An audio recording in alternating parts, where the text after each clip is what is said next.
Okay, my name is Barry. I was originally from Malaysia. I came here in 1985 and I was from OCF Flinders, and now we are serving as full-time missionaries in China.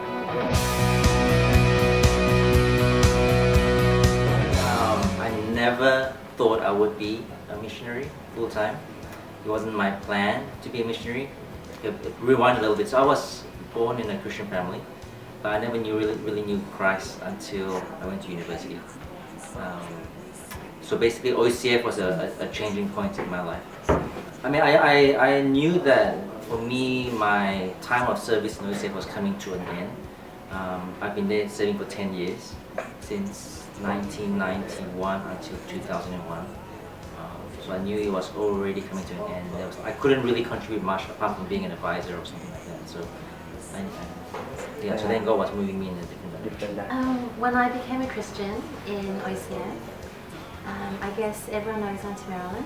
So in a way, I was kind of inspired by her, and her ministry is what God was calling her to do.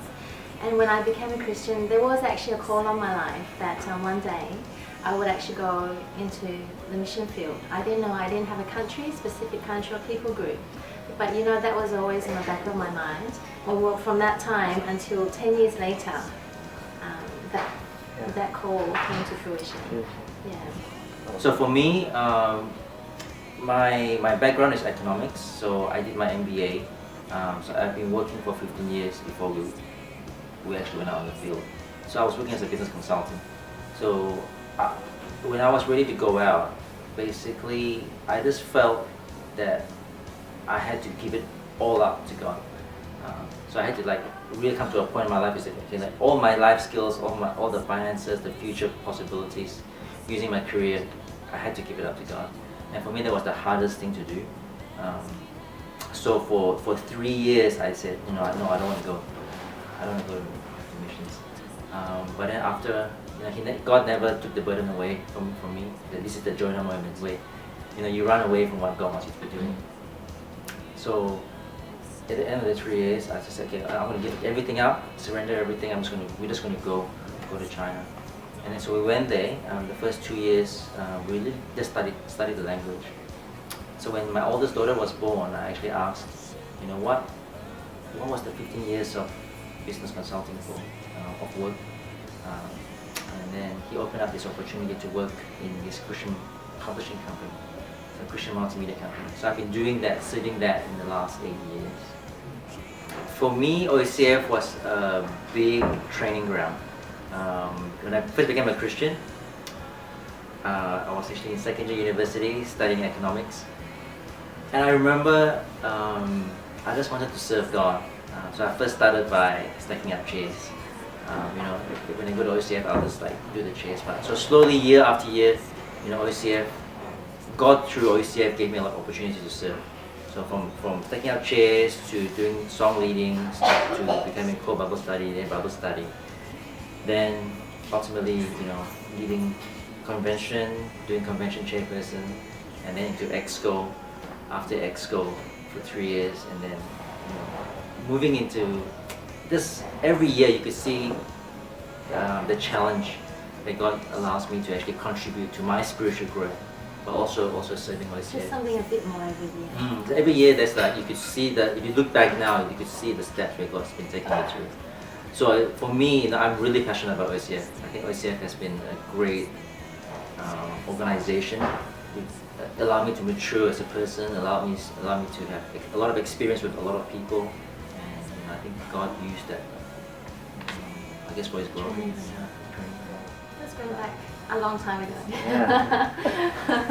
I became a Christian in September in our spring camp at Flinders, in Flinders OCF, in '94. That's where Barry actually organised that camp, and I was the only one that became a believer, and he was very happy about that. And We can talk about that in a different session. that was where I basically grew in my faith. So just Bible studies, getting to know God and what He means to me and who He is, and myself growing spiritually and in every way, character-wise, and just serving in the different ways that Barry said. We all start stacking up chairs. So every one of these it just contributed to my growth in my faith and just knowing what you're called to do and just preparing for that. Because I meet up with some of the girls from our house church, so they are the leaders of the HC, and we meet up, I just disciple them, we go through different studies. So we've been meeting up for 10 years now. So we've started a group for Chinese mums and also for mums for foreigners as well. And also our house church has opened up this kindergarten. So I've been going to teach them English twice a week there in the mornings. And they're all local Chinese children. We do a lot of hospitality, so we do a lot of lifestyle evangelism. So we invite single people, and we do a lot of pre-marriage counselling and couples and then families with young children as well. This kindergarten is actually opened by a church. Firstly, when we opened it, they just wanted an outreach for the community, for that area. So they didn't want anything that's spiritual. But now, we've been praying about it, and we are there for a reason, and that is to actually reach out and to actually instill in the parents some good parenting Christian habits. And because they see our children and they do want to learn, so that's really a favor from God and opening that door. And the other thing is this: when we go back, God has given us great favor among the parents. So they've approached us to actually start English classes with their children, and also spiritual classes like Sunday school classes on the Bible stories. So that's been a real encouragement. Yeah. So I think for Tina, it's like knowing that we don't even have to promote what we do, but people can just sort of see our lives, see what we do, and then like they say, I want that. Tell me more about how you can do that well from a Christian perspective, and then we can say, okay, this. We don't. The gospel is already being preached as we live, which is quite fascinating because I don't think we could ever do that here in Australia. See the gospel preached through our lives. Quite exciting because this organization, what we do is we find good quality Christian materials from overseas, get the rights to translate and distribute within China.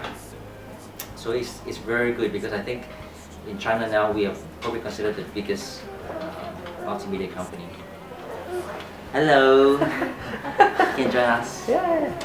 I have to, I guess, juggle a lot. So before the kids came, it was really, really easy because we could just do ministry. So everything was ministry.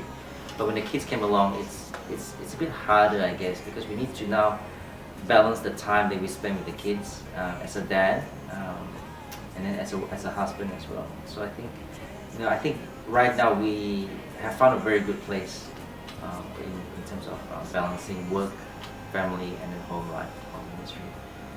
So I think this would be the most challenging thing. But I think also like being in China, just to add to that, being in China, we get to observe a lot of other mission families as well. And we get to model after them. So we get exposed to different things that we would not otherwise be able to see and put into operation in our family. Like how we raise kids, how we discipline kids. So it's a good opportunity that God's teaching us as well, how to be godly parents. Yeah.